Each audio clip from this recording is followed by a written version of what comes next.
How can you spot the early signs of menopause or perimenopause?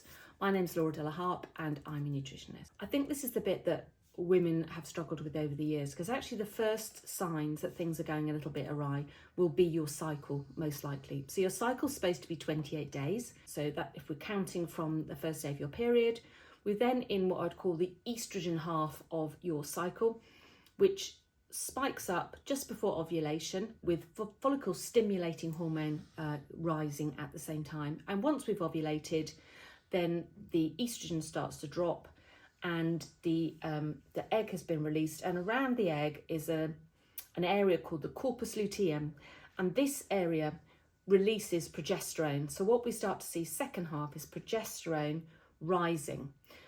So progesterone rises for two reasons. One is to, if there is a pregnancy, to make sure that lining is suitable for implantation of the egg and the little embryo.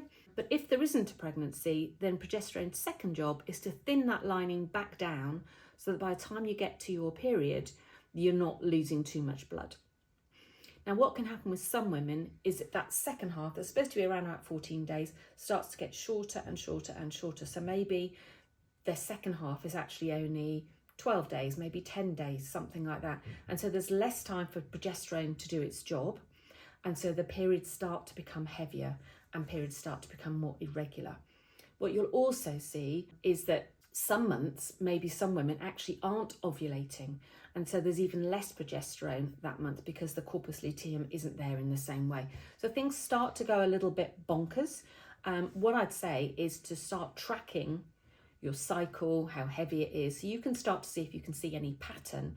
And then there are loads of things we can do nutritionally to help change and improve that cycle back to your 28 days. Let me know what was your first symptom that you noticed as part of your menopause journey.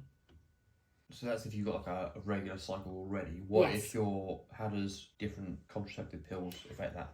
If someone's got the Mirena coil, so the Mirena coil is releasing progesterone. So that's great for someone who has got heavy periods because it is thinning the lining all the time. So eventually women probably end up with no period at all, because then they don't know where they're at with their cycle.